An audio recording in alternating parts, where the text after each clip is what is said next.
في عام 2016 أصدرت شركة أبل منتجها آيفون 7 بسعر $649، وبعد 3 سنوات فقط زادت تكلفته بنسبة 54%، وحينما أصدرت أبل طرازها الجديد ارتفع السعر بنسبة 60%.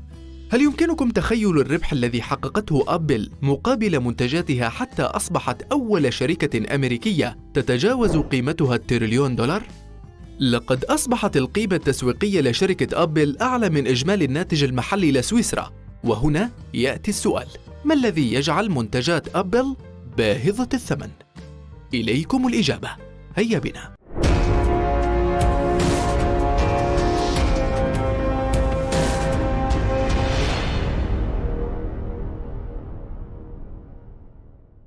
لقد تمكنت أبل على مر سنوات عملها في بناء سمعة طيبة بسبب الجودة والتصميم الرائع لمنتجاتهم.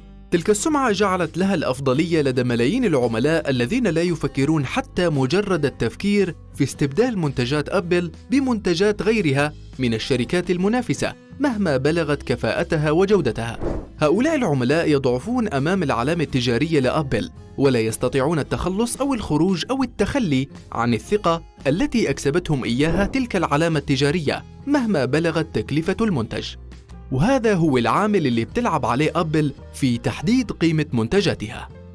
الخبراء في شركة أبل يعملون على مدى الثقة التي تحظاها منتجاتهم من قبل العملاء، لهذا فهم يبالغون في أسعار تلك المنتجات دون أدنى قلق، ثقة منهم في أن هؤلاء العملاء سيقومون بشرائها مهما بلغت تكلفتها. وبهذا فإن أبل تحقق أرباحاً كثيرة، حيث أن التكلفة الفعلية لمنتجاتهم أقل بكثير من القيمة التي تباع بها، ولكن العلامة التجارية على المنتج كافية لإضافة هذا القدر الكبير من الربح. هذه الزيادة في السعر يتحملها العميل مقابل ما يسمى ضريبة العلامة التجارية، فالعلامة التجارية إلى وزن يا سادة. فعلى سبيل المثال جهاز ماك بوك آير بسعة 256 جيجا بايت تصل تكلفته $1,299، في حين أنه يمكن الوصول على جهاز كمبيوتر محمول يعمل بنظام ويندوز أكثر قوة وجودة وسعة بسعر لا يزيد عن $100.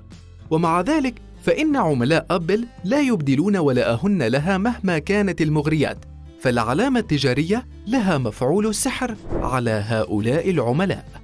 كل هذا ربما يكون له منطقه، ولكن هل تعلمون أن أبل تطرح معظم منتجاتها بشكل منقوص حتى تجبر عملائها على شراء ما ينقصهم بتكلفة إضافية تدر عليها أرباح لا طائل لها؟ فمثلا إذا ما قام عميل بشراء جهاز ماك بوك برو مقاس 13 بوصة بسعة تخزين 512 جيجا بايت، فعليه أن يدفع $400 إضافية للحصول على كماليات الجهاز.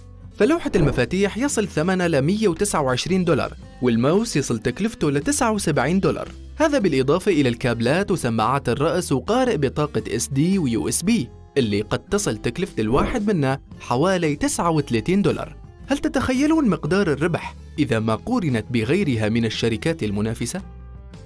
أبل تخدم عملاء يحبونها حقاً ويخلصون لها تمام الإخلاص، والحقيقة إن بتصنع أجهزة أنيقة ومتميزة وسهلة الاستخدام تجعل عملاء لا يفكرون قط في الابتعاد عنها مهما كانت التكلفة. والحقيقة أيضاً أنه كسب ولاء العملاء ليس أمراً سهلاً نهائياً، ولا بد من الاعتراف أنها نجحت في هذا الأمر نجاحاً منقطع النظير. ولكن لابد أيضاً من الاعتراف بأنه هي الاستراتيجية قد لا تعمل إلى الأبد، فإيرادات أبل في الهند مثلاً مثيرة للشفقة لدرجة أن حصتهم في السوق انخفضت إلى ما يقل عن 2%، والسبب في ذلك أنه أسعار منتجاتها لا يستطيع تحملها السوق الهندي.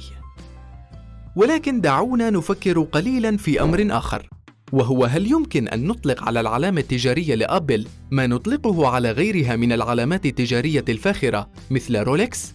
بالطبع لا، فمهما بلغت جودة منتجات أبل فهي سلع غير معمرة، فلا يمكن تخيل أن شخص ما سيقوم باستعمال هاتفه المحمول الذي تكلف الكثير لشرائه طوال عمره مهما كانت جودته، على عكس ساعة من طراز رولكس فيمكنه استعمالها طوال عمره والاحتفاظ بها مدى الحياة، بل ويمكن أن يموت وهي تبقى كميراث لأولاده وأحفاده من بعده. في النهاية لا أحد يستطيع إنكار أنه سمعة أبل قوية وعلامته التجارية ناجحة وإلى وزنها لدى عملائها اللي على استعداد لتحمل تكلفة شراء أي منتج لمجرد وجود العلامة التجارية لأبل عليه. وهذا هو سر نجاح أبل وتحقيقه لكل هي الأرباح الباهظة.